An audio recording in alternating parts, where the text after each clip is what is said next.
Hi friends, welcome back to the channel, and today we have another exciting problem from the textbook Mechanics of Materials.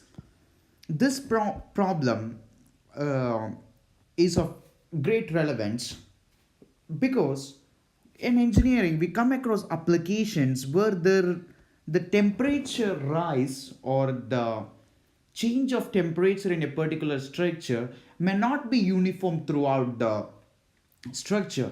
It will have a profile, or usually simulation experts or simulation engineers talk, or they break their heads when it comes to mapping the temperature from a thermal analysis. Just before this embark upon structural analysis, they need to impose this temperatures, because the temperature will vary from one position to the other.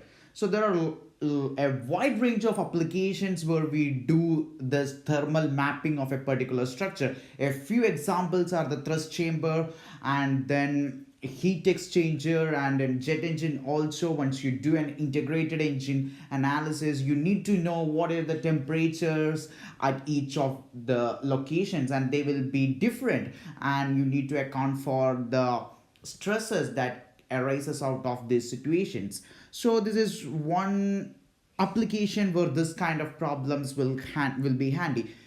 Now, coming to this particular problem, this is not as complex as a real life situation, but this particular problem can help you look into or brush up a lot of key concepts.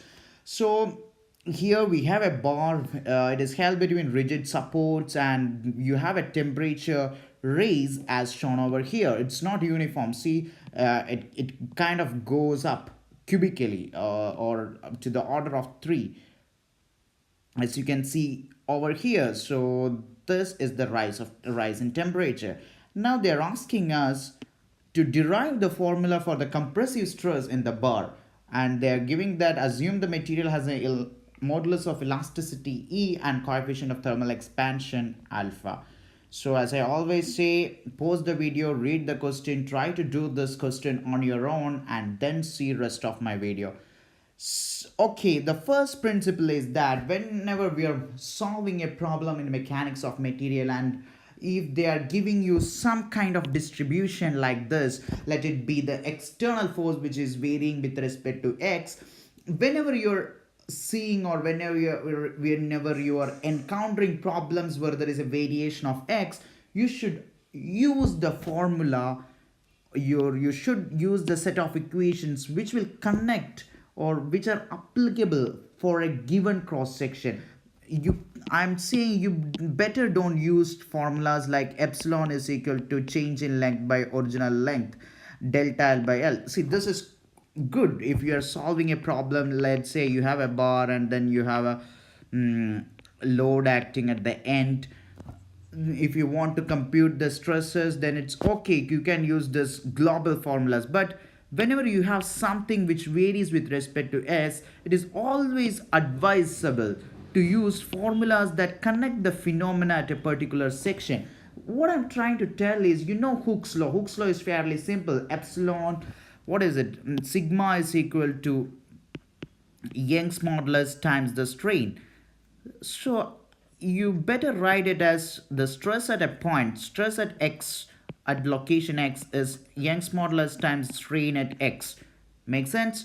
Then this can be written as d, pardon me. So yeah, we can write this, we can write this as E times d delta x divided by dx, where delta is the deformation that is coming out of a small section. So this is a better formula that you can remember, or even the left hand side of the equation can be written like n of x, where n is the force acting at that particular cross section, divided by a of x, where a of x tells you what is the area of cross section at that particular value of x. So this is a general formula which we can apply whenever we see with things which are varying with respect to x. This kind of differential expressions are quite handy.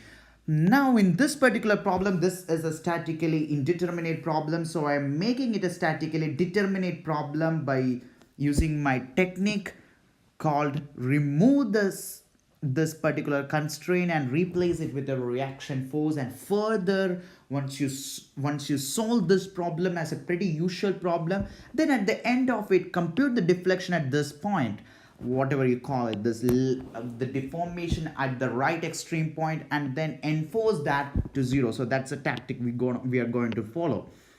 So in this particular problem, we have got two things that can cause deformation in the system. One is the force, which is RB, and the other is the temperature effects or the thermal effects. So the net deflection at a given section, so I'm considering a section at here, I'm considering a section at X. So the next deformation at that particular segment will be because of two things. The first is because of this external force, and the second will be because of the thermal expansion, which can be given as alpha delta Tx, where alpha is the coefficient of thermal expansion. Make sense?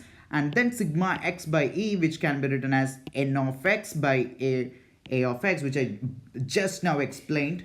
What is n of x is the net reaction force acting at that particular section. So this is the expression for total strain. See, remember this is the expression for total strain. This is not the expression for elastic strain. This is the expression for total strain.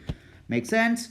Now then I can do some amount of manipulation. I'm not doing anything magic or anything great over here. I'm simply telling the strain is the small change in displacement to the original length. So I'm taking into consideration a small element of which is of length dx, and I'm worried about how much this fellow, which is initially having a length dx, how much it is getting extended. So let's say the amount by which that dx gets extended is this much, d into delta of x. So then you can do this, you can arrive at this particular expression. Well and good.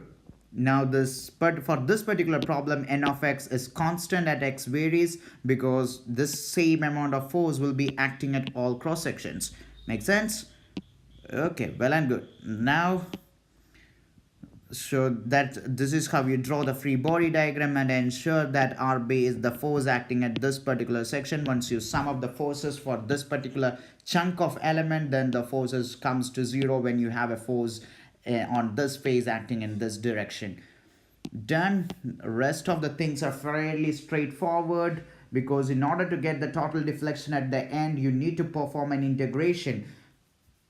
Common sense, because the end deflection will be the sum of contribution from all of those small elements which are of length dx. So all of them contribute to the total deformation or the total deflection at the end for this structure. Once you do the maths correctly, then you will get an expression for your end deflection like this. Are you done? No, you are not done yet, because now is the critical thing, because your initial problem was a statically indeterminate one, but you made it statically determinate, or in other words, you made it solvable by removing that constraint on the right hand side. Instead of that, you put a reaction there, RB. Now you want to enforce the criteria, or I would better call that as a compatibility criteria, which tells that the deflection at this point should be zero. Makes sense? Now, by enforcing that criteria, you can evaluate for RB. Then RB comes around to, or turns out to be this much. It makes sense why there is a negative sign. If you're wondering why there is a minus sign over here, that is fairly easy, because initially I assumed the direction of RB to be acting towards the right hand side. So the minus sign is telling me, oh man, you got it wrong. Actually, this reaction force at B is not acting towards the right. It is in fact acting towards the left. So that's why there is a minus sign coming over here. Make sense? Now that's a reaction force acting at the point, and then they're asking you, what is the compressive stress? Now you know the reaction force which is acting at each of the cross section Evaluation of the stress is fairly straightforward. The force divided by area will give you the compressive stress. Again, once you get the answer, just do a few checks. Think of a situation when the rise in delta TB is 0, then you don't have any stress. Makes sense. That makes sense. And moreover, you can have a look at the dimensions of the quantities and ensure that whether it is giving the same dimensions as that of Newton per mm square. So these are the few checks that you can do to ensure that your answer is correct.